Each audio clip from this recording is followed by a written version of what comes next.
And we are on the virtual Skyroom stage, KDWB's virtual Skyroom stage with the one and only Adassa. Hello. Hello. I'm so happy to be here today. We're happy to have you. And it was funny. We were just talking off video and we were talking about how, you mentioned the words Encanto right now. It's like, where? It's a pretty big deal. What? You're talking to Dolores? What? Gotta know more. Yes, as we know, Adassa plays Dolores in Encanto, which of course is Mirabel's cousin. What a cool thing for you, right? I mean, this is your, and the fun part about it is that if you didn't know, and I know just because I did the research and it's out there, but you would never know this was your first acting gig. Like you'd never know. Like you would think, oh man, it's like a seasoned pro.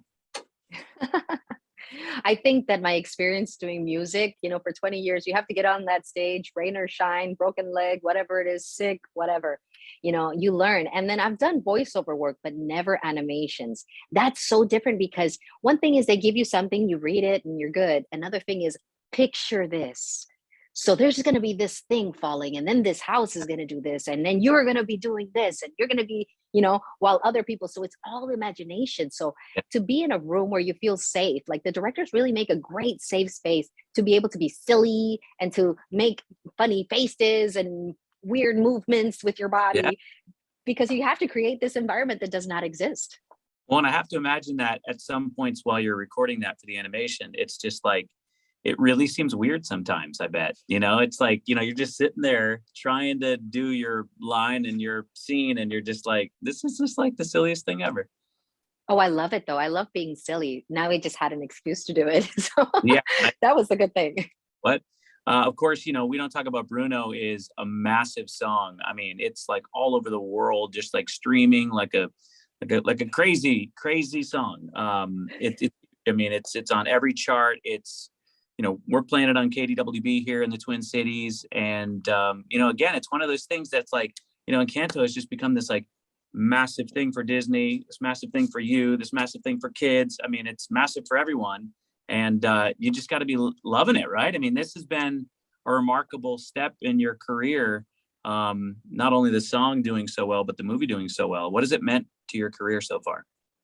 Well, for me in my career, one, just being an artist and being able to partake into a world where so many talented individuals, I mean, Stephanie Beatriz, she's such a dynamic actress, and the way that she took Mirabel to another place, and Luisa, played by Jessica Darrow, or you have, I think, Wilmer Valderrama, he's he's just great in the way that he interprets his character, or, Bruno himself, John Leguizamo. I think just being in a cast of people that are so spectacular and so great at their craft, I feel so honored that at this point in my career of music, to be able to step into a different world and share this ambience and be with them and feel of their energy. And this song means so much, not just because right now is number one, but imagine that it's been 30 years since this record has been broken, since Aladdin, since A Whole New World, 30 years ago.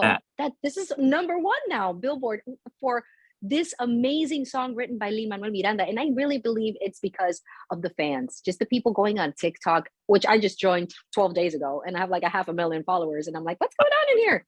People are having fun. TikTok, I'm going to have to follow you. Yes, please. Adassa Official, ADASSA Official. And that's my handles on everything. So on Twitter, Instagram, or TikTok. And I'm just having fun seeing people cosplaying, doing the songs, making their own steps, just enjoying it. And I feel it's because people identify with these characters in such a way that somebody says, I'm the Isabella, or I know an Isabella, or I want to be Dolores, or I want to be Camilo, or I want to be Felix or Pepa. And they can see themselves in it. And then you don't have to be Latinos to appreciate it. It's just a film that hits you right to the core of who you are.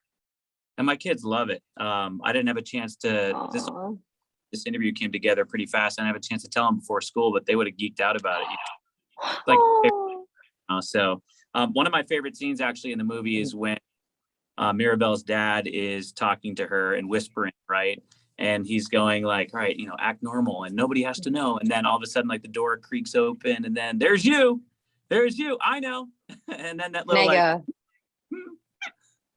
I know. Yeah. We played so much with those little squeaks because they wanted something distinctive for the Dolores character. They're like, we want a little distinctive sound for her. I mean, we're thinking about things. And so I started trying things on the mic and they were like, maybe like a squeak. And then I was like, something like, and they were like, yeah, let's do more of that. And so we did it in different levels, like, so just fooling around with it.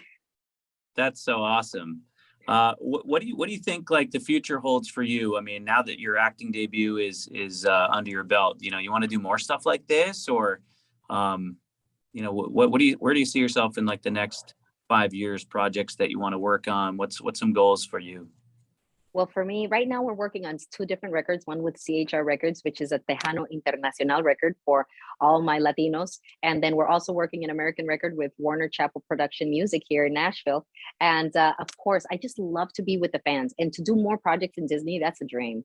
And we have a few things on the table. So fingers crossed. I'm super excited about them. And I love it. I can't say what it is yet. That's what I was going to say. Disney's like, hear me. She'd get in real big trouble if she spilled it on this. Although it'd go viral. We'd have a viral. Yeah, seriously. But for now, I'm just enjoying, we don't talk about Bruno. I'm enjoying it so much. And please do follow me on TikTok. I actually go live and I just enjoy being with the people and hearing their stories and how it's impacted their lives and just knowing what character do you assimilate with or who do you feel like that's you? Like for me, my sister was an Isabella growing up. She was the one that blossomed early and she was the pretty one. And I was just like the one that, didn't get her boobs in until she was like 15, 16 years old, So that was me. So I felt a little bit more like Mirabel growing up to a certain extent, And now in my house with so many kids, I'm the Dolores. I'm like, I know you did not brush those teeth. I did not hear the water running. How do you know? I can smell the toothpaste on your mouth, but you did not brush. So it helps in every way. Superhuman is what you are. Thank you so much for taking the time out and chatting. When the Zach Dillon follows you, that's me on TikTok. Okay, the Zach Dillon. All right. Awesome. And thank you so much. Yeah, wishing you continued success. And of course, we're going to keep playing We Don't Talk About Bruno. And we're going to probably watch it every weekend, Encanto, until my kids get sick of it. So continued success and look forward to seeing more of you.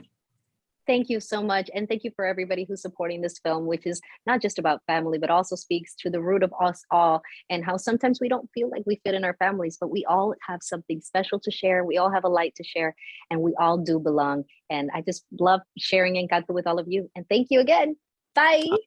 I love it. Thank you so much, Adassa. Appreciate your time.